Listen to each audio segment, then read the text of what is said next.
Bonjour à vous, mes hockey fans, et bienvenue à un autre aperçu de la saison 2023-2024 de la LNH. Permettez-moi de vous rappeler le spécial de la rentrée pour les casquettes Hockey Fan 514 qui sont disponibles au modique montant de 18$ si vous êtes capable de vous rendre chez Zone Collection de Saint-Hyacinthe. Alors, vous avez juste à communiquer avec moi. On peut s'arranger aussi pour Zone Collection de Longueuil si jamais c'est plus accessible pour vous. Alors, vous avez juste à communiquer avec moi sur Instagram et on va s'arranger pour que je puisse aller porter la casquette chez Zone Collection et que vous puissiez aller la récupérer en succursale, pas payer de shipping. Alors bref, pour une période limitée, les casquettes Hockey Fan 514 édition limitée disponible à 18$ si vous êtes capable de vous rendre chez Zone Collection de Saint-Hyacinthe ou Longueuil. Maintenant, on va s'attaquer en termes d'aperçu pour la saison 2023-2024 aux Canucks de Vancouver et ce que je dois dire, c'est que ça a été une saison décevante, très décevante du côté de Vancouver. On a eu une saison qui a été une saison en dents de scie avec une production offensive qui était quand même pas si mal, une défensive désordonnée de la... Ouh! C'était horrible le style de jeu défensif des Canucks cette année. Puis il y a eu beaucoup de changements d'ailleurs. On va remarquer là, au niveau des défenseurs, il y a eu beaucoup de changements. Puis je pense que c'est peut-être pour le mieux aussi. Il y a eu un changement d'entraîneur aussi. Puis ça, ben, très mal fait. Très mal fait. Un gros manque de classe de la part de l'organisation parce que l'information avait coulé comme quoi on était en discussion pour négocier Rick Tocchet en termes d'entraîneur-chef, alors que Bruce Boudreau était encore l'entraîneur-chef. Alors, les fans l'ont appris, les fans ont amené tout leur support à Bruce Boudreau. Ça a été très mal géré de la part des Canucks. Je ne sais pas la fuite, elle vient de où, mais ça a été un epic fail. Ce qui me permet donc de rire un petit peu de l'organisation en disant à chaque fois que je vois son nom de famille, Alvin, ça me fait penser à Alvin et les Chipmunks. Alright, alors on revient avec le directeur général Alvin. Sinon, on a un nouvel entraîneur-chef, c'est Rick Tocchet. Rick Tocchet qui, entre autres, était entraîneur-chef des Coyotes pendant plusieurs années. C'est un gars qui est connu comme étant bon avec les jeunes. Donc, ça a l'air que c'est un bon communicateur avec les jeunes, qui est plus porté vers le style de jeu défensif, moins porté vers le jeu individuel, plus vers le jeu collectif. C'est sûr que le jeu individuel, ça rapporte à certains joueurs comme Elias Peterson, qui est un joueur très créatif, ou Quinn Hughes aussi. Mais en termes d'équipe, ça rapporte peut-être un peu moins. Donc ça peut être quelque chose de positif du côté de Vancouver, mais surtout si ça touche avec les jeunes, je pense que ça peut être intéressant du côté des Canucks de Vancouver. Alors on a eu une saison quand même très décevante là, du côté de Vancouver. Il y a eu quand même certains éléments positifs. On va commencer avec quelque chose de difficile. C'était Oliver Hickman-Larson, 54 matchs, 22 points, moins 24. Il a tellement déçu Oliver Hickman-Larson du côté de Vancouver qu'on a pris la décision de le racheter. Il va continuer sa carrière du côté de la Floride, mais ça a été une mauvaise décision qu'on avait prise du côté de Vancouver d'aller chercher Oliver Hickman-Larson. On a encore Connor Garland, par contre. Connor Garland, évidemment, c'est un anglophone. Connor Garland, on l'a encore qu'on avait acquis dans cette même transaction-là. Du côté de Vancouver, c'est pas nécessairement une coche qu'on peut faire bon coup, là, on va dire ça comme ça. Ensuite de ça, on a transigé quand même Captain Bo Horvat, et ça, c'est quelque chose qui m'a fait mal au cœur parce que Bo Horvat, je l'aime vraiment beaucoup. C'est un joueur pour qui j'ai beaucoup d'affection. C'est un joueur qui est responsable, qui est capable de provoquer des choses offensivement, qui se plaint pas. Donc, honnêtement, bonne attitude. Bo Horvat, là, il allait très bien avant de partir du côté des Islanders. 54 points en 49 matchs. Il connaissait une excellente saison. Puis sa production offensive elle a chuté drastiquement chez les Islanders, mais on connaît le style de jeu des Islanders qui est beaucoup plus défensif. Fait que c'est sûr que les statistiques individuelles offensives sont à la baisse. Tu prends Matthew Barzal, tu le sors des Islanders, tu l'envoies du côté du New Jersey, ses stats vont monter là. Ben là, je donne l'exemple du New Jersey. Peut-être que c'est pas excellent parce qu'on a déjà Jack Hughes là. Mais mettons que tu l'enverrais dans une équipe qui est un peu plus offensive. Là, c'est sûr que ses statistiques offensives vont booster. Là. Alors bref, tout ça pour dire, c'est qu'il y a eu quand même certains changements. Entre autres, Luke Shen, le défenseur, qui est en train de connaître la meilleure saison de sa carrière, qui a été échangé du côté de Toronto pour ce qui est de Luke Shen. Donc, il y a plusieurs personnes qui sont parties. Par contre, il y a eu des points positifs. On a fait des signatures. On a signé un jeune défenseur ici qui est intéressant. On a signé un agent libre qui était très convoité de la KHL, Kuzmenko. Puis ça a bien fonctionné du côté de Vancouver pour Kuzmenko. Fait qu'il y a eu quand même quelques bons coups. Anthony Beauvillier aussi, que je pense qu'il a apprécié sa peau neuve. Alors bref, c'est ça. Une saison plutôt difficile de manière générale pour ce qui est des Canucks de Vancouver. C'est 38 victoires, 37 défaites, 7 défaites en prolongation.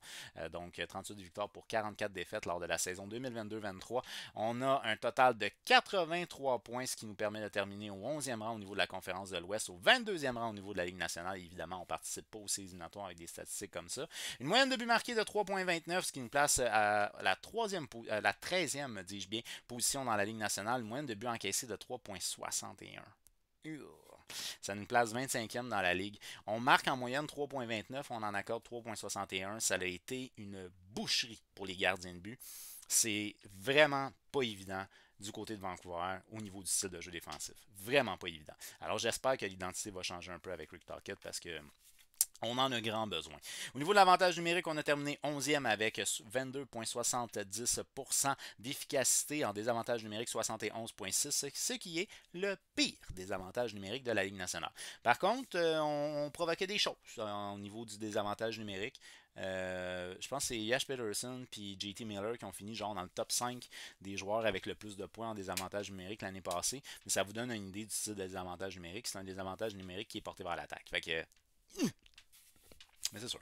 La meilleure défensive, c'est l'attaque. Hein, mais en tout cas, bref. Drôle de façon de gérer le jeu défensif du côté de Vancouver. Bon, ensuite de ça, le meilleur en termes de but aurait été Elias Peterson ainsi que Kuzmenko. Alors, Kuzmenko, 39 buts pour Peterson et Kuzmenko. C'est un gars qu'on a signé la saison passée, la saison morte passée. Et c'était un agent libre qui était très convoité. Lui, il jouait au niveau de la Russie. Quand même âgé de 27 ans, si je ne fais pas erreur, pour ce qui est de Kuzmenko. C'est un gars qui faisait bien au niveau de la KHL. Puis là, il y avait de l'intérêt de venir tester le marché nord-américain du côté de Kuzmenko. Alors, on a été agressif du côté de Vancouver et on a réussi à mettre la main sur lui. Et franchement, ça a été un pari qui a rapporté 39 buts pour Kuzmenko et 74 points à sa première saison au niveau nord-américain. Je répète encore là, c'est un joueur avec la fin vingtaine. Puis c'est un joueur qui avait déjà de l'expérience professionnelle dans la KHL. Fait que ça l'aide peut-être au niveau de l'adaptation pour ce qui est de Kuzmenko. Mais il a connu une très bonne première saison au niveau de l'Amérique du Nord pour ce qui est de Kuzmenko. Elias Peterson est le meilleur pointeur de l'organisation avec 102 points. JT Miller, l'année passée, a passé à 1 point d'atteindre le 100. Et bien, Elias Peterson a réussi à aller chercher. Si du côté d'Ottawa, on en a encore pour plusieurs années à se délecter du talent offensif de Tim Stutzla, du côté de Vancouver, on en a encore pour plusieurs années à se délecter du talent offensif d'un certain Elias Peterson, le meilleur défenseur et nouvellement capitaine de l'organisation. Quinn Hughes aura eu 76 points en 78 matchs, plus 15. C'est pas nécessairement le défenseur le plus solide défensivement, mais il provoque beaucoup de choses offensivement et ça, c'est intéressant. Maintenant, je vous invite sur le site alacoupe.ca pour aller voir les espoirs les plus proches d'atteindre la LNH chez les Canucks de Vancouver selon notre chroniqueur Anthony Saint-Amand. Alors, il vous fait la liste de 3 prospects qui pourraient intégrer l'alignement sur une base régulière dès cette année. On va en voir juste un aujourd'hui, mais sinon les autres vont être disponibles sur le site alacoupe.ca. Désolé, j'ai un chat. Puis j'ai joué avec avant de commencer ma vidéo. J'ai du poil dans la face, c'est fatigant. OK. Donc, l'espoir numéro 1 de notre chroniqueur Anthony Saint-Amand, c'est le gardien de but Arthur Silov. Arthur Silov. Donc, Arthur Silov, pour les partisans d'ailleurs des Lions, qui a joué quelques matchs du côté de Trois-Rivières, pas l'année passée, l'autre année d'avant. Quand j'avais été voir les Lions, c'était lui qui était le gardien de but, puis il paraissait bien au niveau de la CHL. Alors, dans le cas d'Arthur Silov, c'est un gardien de but de 22 ans, choix de 6e ronde en 2019. Il a évolué majoritairement au niveau de la Ligue américaine la saison dernière, 44 matchs, 2,44 et 909 d'efficacité. Il a fait un petit séjour dans la LNH en 5 matchs, 2,75, 908 d'efficacité. Ça a quand même bien été pour ce qui est de lui. C'est un gardien de but qu'on considère comme étant bon au niveau de ses déplacements. C'est pas nécessairement un top prospect, mais c'est un prospect qui pourrait être régulier dans la LNH et peut-être même cette saison, tout dépendamment, exemple des blessures ou des performances et / contre-performances des gardiens. Ça se pourrait qu'on le voit dans la LNH dès cette année pour ce qui est du jeune Silovs. Maintenant, on a le joueur de centre de 20 ans, Aturati, qui lui est un choix de 2e ronde lors du repêchage 2021 et le défenseur Tom Willander, 18 ans, choix de 1re ronde en 2023. Pour plus de détails sur ses espoirs, je vous invite sur le site alacoupe.ca dans l'article Les espoirs les plus proches d'atteindre la LNH chez les Canucks de Vancouver, signé par notre chroniqueur Anthony Saint-Amand, disponible dès maintenant. Sinon, vous pouvez vous rendre également sur le site alacoupe.ca pour télécharger la toute première édition du dossier pré-saison LNH à la Coupe qui est disponible en téléchargement gratuit. Vous avez le survol des 32 organisations ainsi que les espoirs les plus proches d'atteindre la LNH pour les 32 organisations. Tout ça est disponible dans un même document PDF qu'on vous offre tout à fait gratuitement sur le site alacoupe.ca LNH.ca, la première édition du dossier pré-saison LNH à la Coupe. Maintenant, on va y aller avec ce qui pourrait être un alignement partant du côté des Canucks de Vancouver. Évidemment, là, les camps d'entraînement ont commencé tranquillement, fait qu'il y a certains mix qui ont été faits. C'est pas coulé dans le béton. On va y aller ici, puis il y a eu beaucoup de changements au niveau des lignes l'année passée. Je tiens à préciser, Vancouver n'était pas une équipe qui était très stable au niveau de ses lignes, fait que ça bougeait beaucoup. En termes de première ligne, on va y aller avec le jeune, Anthony Beauvillier, mettons mi-vingtaine, c'est pas nécessairement la petite jeunesse, mais il est quand même pas vieux. Anthony Beauvillier qui lui avait été acquis dans la transaction de Bo Horvat. Il nous arrivait du côté des Islanders de New York. Il a connu un bon ratio en termes de points par match une fois arrivé à Vancouver avec un total de 20 points en 33 matchs du côté de Vancouver la saison dernière pour ce qui est d'Anthony Beauvillier. Une saison de 40 points de 82 matchs pour ce qui est de la saison totale, là, incluant les Islanders aussi. Ensuite de ça, au niveau du centre, on n'a pas le choix, on y va avec A.H. Peterson. Du côté d'A.H. Peterson, c'est 102 points en 80 matchs la saison dernière. Une saison exponentielle pour ce qui est du jeune joueur de centre, franchement. Si je ne fais pas erreur, il me semble que c'était des sommets personnels au niveau des assists et des points pour A.H. Peterson. Même les buts. OK. Donc, sommet personnel pour A.H. Peterson au niveau des buts avec 39, au niveau des passes avec 63 et au niveau des points avec 102. Alors, une saison plus que solide du côté de A.H. Peterson. Puis quand Anthony Beauvillier est arrivé dans la formation à Vancouver, on les a beaucoup utilisés ensemble. Fait que moi, je pense qu'on va retourner. Ça a bien été pour la courte période de temps qu'on les a vus ensemble, ça a bien été. Alors, je pense qu'on va probablement retourner avec cette combinaison-là. Et bien évidemment, Kuzmenko qui jouait à l'aile de l'autre côté de A.H. Peterson. 74 points en 81 matchs pour le joueur russe. Alors, une bonne saison, facilement adaptée au niveau de la LNH. C'est un gars qui est une menace au niveau de son tir, entre autres. C'est un joueur qui est un joueur qui peut compléter le côté playmaking de A.H. Peterson. Mais flanqué de Beauvillier et Kuzmenko, il y a deux gars qui sont capables de compléter, là, selon moi, pour ce qui est d'A.H. Peterson. Fait que, il ne devrait pas trop ralentir. Cette saison, là, sans nécessairement dire qu'il retourne dans 100 points, mais il ne devrait pas avoir un trop gros ralentissement au niveau de la production offensive pour le jeune A.H. Peterson. Maintenant, en termes de deuxième ligne, on va y aller avec Duja Seppi. Lui, c'est 30 matchs la saison dernière du côté de Vancouver, 12 points. J'ai hésité entre lui et Hoglander. Dans le cas d'Hoglander, saison écourtée, 25 matchs, 9 points la saison passée. Hoglander qui est plus jeune, c'est un joueur qui a un côté offensif intéressant. Il avait bien fait, pas au camp d'entraînement l'année passée, mais l'autre année d'avant. Il avait sorti des bons moves, là, fait qu'on était comme peut-être qu'on tient quelque chose du côté de Vancouver. Finalement, il a connu des saisons plus compliquées, fait que c'est pas nécessairement ce qu'on s'attendait de lui. Alors j'ai hésité un peu, mais finalement j'ai opté pour Duja Seppi au niveau de ma deuxième ligne à l'aile gauche. Au niveau du centre, ça, il n'y a pas vraiment d'hésitation. JT Miller, 82 points en 81 matchs la saison dernière pour ce qui est JT Miller. C'est un joueur qui est très porté vers l'attaque. Je me rappelle que quand on a fait son acquisition des Rangers de New York, il y a des partisans des Canucks qui étaient un peu réticents. Ils étaient comme, on te paye cher, est-ce que ça vaut la peine? C'est un gars qui a changé complètement l'identité de l'avantage numérique de cette équipe-là. C'était un des pires avantages numériques de la Ligue. On amène JT Miller, ça l'a tout changé. Fait que franchement, il y a eu un impact intéressant au niveau de l'organisation. Et encore une fois, l'année passée, 82 points en 81 matchs, une très bonne saison. Brock Balzer est au niveau de l'aile droite du côté de la deuxième ligne. 55 points en 74 matchs la saison dernière pour Balzer. C'est un gars qui, malheureusement, les rumeurs d'échange viennent souvent se mêler à son nom. C'est peut-être pas nécessairement ce qu'il y a de best au niveau de la concentration. On parle souvent, entre autres, des distractions puis de la pression de Montréal. Vancouver, c'est pas pire aussi. Là. Vancouver, Toronto, il y a beaucoup de pression sur les joueurs qui viennent des médias et qui viennent des fans. Par contre, j'ai bien aimé que les fans prennent la défense de Bruce Boudreau. Ça, j'ai vraiment aimé ça, par contre. En termes de troisième ligne, je vous en ai parlé, c'est Naz Hoglander. Lui, la saison dernière, saison écourtée, 25 matchs, 9 points. Et là, on a fait l'acquisition de Pius Sutter. Lui, c'est 24 points, 79 matchs du côté de Détroit pour ce qui est de Sutter. C'est un joueur essentiellement de profondeur. Fait qu'on s'entend qu'en ce moment, il n'y a pas de challenger en termes de poste de centre numéro 1 et 2 du côté de Vancouver. On est bien assis avec Peterson et JT Miller. Fait qu'il n'y a pas de point d'interrogation à ce niveau-là. Notre ligne de centre, elle est claire. Et Sutter devrait théoriquement être notre troisième joueur de centre. Que je fais jouer avec Connor Garland pour sa part 46 points 41 matchs, un joueur énergique. Petit gabarit, mais qui aime beaucoup patiner, il bouge beaucoup. C'est un gars qui est capable de provoquer des choses offensivement, beaucoup de lacunes défensives. En termes de quatrième ligne, j'y vais avec Hamann. Lui, il est plus jeune, il a 23 ans. 16 points en 68 matchs du côté de Hamann la saison dernière. On fait jouer avec Blue Girl. Lui, il nous arrive des Golden Knights de Vegas. 16 points en 63 matchs. Un joueur essentiellement de profondeur. Même chose pour Joshua. Joshua, 23 points en 79 matchs. Dakota Joshua, lui, il jouait du côté de Vancouver la saison passée.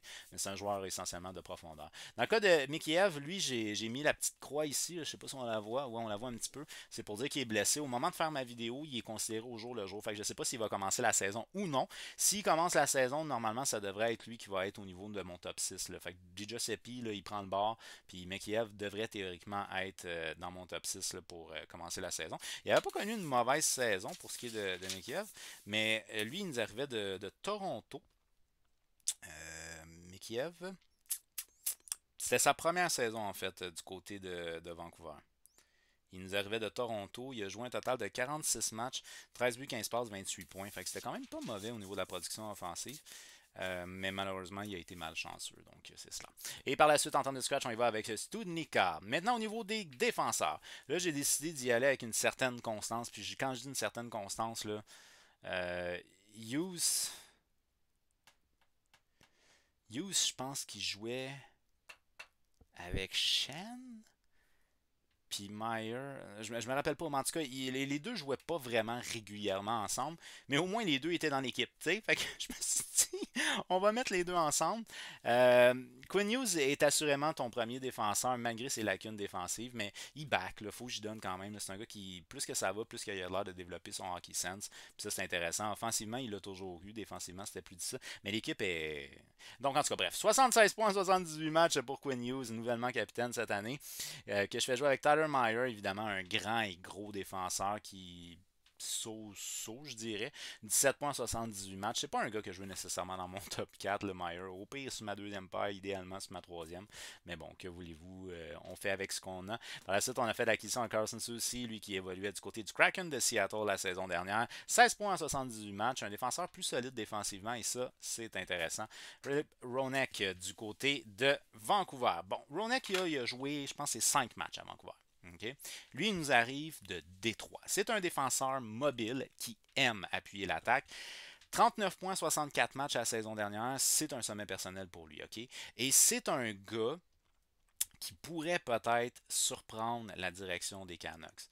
Parce qu'il pourrait peut-être être un acteur important sur, au pire, une deuxième vague de désavantages. Sinon, la première vague avec Quinn Hughes, c'est un joueur qui a un côté offensif intéressant, Ronek.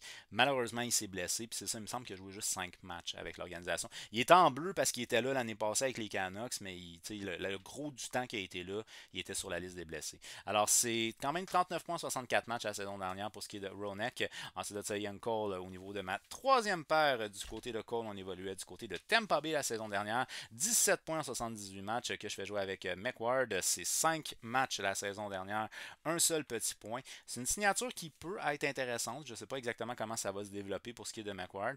C'est un gars qui n'a pas été repêché, qu'on a signé. Il évoluait au niveau des collèges américains la saison dernière dans la NCAA. Dans la NCAA, c'est 21 points en 39 matchs. C'est un défenseur qui est plus offensif, mais encore là, il n'a pas dominé dans la NCAA. Fait que ça va être quelque chose à suivre en termes de développement là, pour ce qui est des Canucks de Vancouver. Il est âgé seulement de 22 ans, McWard. Et en termes de scratch, on y va avec Wallin. Ça, c'est un joueur vétéran, 28 ans pour ce qui est de Wallin. Maintenant, au niveau des gardiens de but, ben là, au niveau des gardiens de but, on a fait un petit changement et c'est Casey D. Smith. Donc, Casey D. Smith qui nous arrive de Montréal, mais qui n'a pas joué à Montréal. Lui, sa saison l'année passée, c'était du côté des Penguins de Pittsburgh. Ça peut être un bon auxiliaire à Thatcher Demko, mais la saison a été pénible pour tous les gardiens. Ça a été pénible autant pour, c'était qui, Colin Delia. Ça a été pénible aussi pour Spencer Martin. Pour vous donner une idée, là, quantifié, là, Spencer Martin, 29 matchs, 3.99, 871. Ça fait mal, ça fait mal. Après ça, Colin Delia, lui, c'est 20 matchs, 3.28, 882. Fait que ça a été pénible. Thatcher Demko à 902, à la limite, il est bon. Là, fait que ça a été pénible pour les gardiens de but la saison dernière. Fait que peut-être un peu de changement, une identité plus défensive aussi, ça va aider les statistiques des gardiens, ça c'est sûr. Thatcher Demko devrait théoriquement être notre partant. Et je dis bien théoriquement parce que vous allez voir 32 puis 38 matchs. On sait quand même. Donc 32 matchs pour ce qui est de Thatcher Demko du côté de Vancouver. 3.16 de moyenne, 902 d'efficacité. On s'attend à plus de lui, mais il faut qu'il y ait plus de soutien aussi. En termes de deuxième gardien de but, on y va avec Casey D. Smith qui évoluait du côté des Penguins de Pittsburgh. Un peu plus solide défensivement quand même, les Penguins de Pittsburgh. Fait que c'est sûr que ses statistiques vont peut-être aller un peu à la baisse si l'équipe ne change pas son identité défensive. La saison dernière du côté de Pittsburgh, c'est 38 matchs, 3.17 de moyenne et 905 d'efficacité. Statistiques statistiquement parlant, les deux se ressemblent, mais ils évoluaient clairement pas dans le même type d'organisation. Fait que je mets un bémol à les comparer les deux. Je mets quand même Thatcher Demko partant et Casey DeSmith auxiliaire. Et en termes de troisième, ben, j'y vais avec Arthur Silovs. Lui, c'est 5 matchs au niveau de la Ligue nationale, 2,75, 908 d'efficacité. Je vous en ai déjà parlé en termes d'espoir qui pourrait atteindre la LNH. Alors, du côté de Vancouver, on a fait quelques acquisitions. Là, ce qui va être intéressant, c'est de voir comment notre brigade défensive va s'organiser alentour de tout ça. Quel genre de système défensif que Rick Tocchet va réussir à implanter? Est-ce qu'il va réussir à vendre son idéologie, sa philosophie à l'organisation pour qu'on se responsabilise ensemble et qu'on travaille ensemble plutôt que d'avoir des statistiques plus individuelles et offensives? Alors, très honnêtement, il y a beaucoup de points d'interrogation pour moi du côté de Vancouver et je peine à croire que c'est une organisation qui s'est largement améliorée. Alors, si on revoit encore les déboires qu'on a vus la saison dernière, puis une saison en queue de poisson, je ne crois pas que les Canucks de Vancouver, c'est une équipe qui va courir pour une place en série. De mon humble avis, moi, je pense que c'est une équipe qui va être ni dans les bas-fonds de la conférence de l'Ouest, ni courir pour une place en série. Donc, une position à peu près aussi inconfortable que ce qu'ils ont eu la saison dernière. Moi, je les situe aux alentours de 14-10 dans ces eaux-là. Alors, d'après vous, les Canucks de Vancouver, est-ce qu'ils se sont améliorés? Est-ce qu'ils vont finir mieux que 11e au niveau de la conférence de l'Ouest? Est-ce que, d'après vous, ils sont pires que l'année passée? Est-ce que Rick Tocchet va faire juste de la bullshit avec cette équipe-là? Faites-le moi savoir au travers des commentaires. On n'oublie pas de faire un petit j'aime à ma vidéo, de partager également, parce que plus qu'on est dans hockey fan, plus que c'est agréable. On s'abonne à ma chaîne YouTube et on active la petite cloche parce qu'il y a d'autres previews qui s'en viennent pour la saison 2023-2024. Un grand merci d'avoir regardé ma vidéo et on se revoit très bientôt. Bye bye.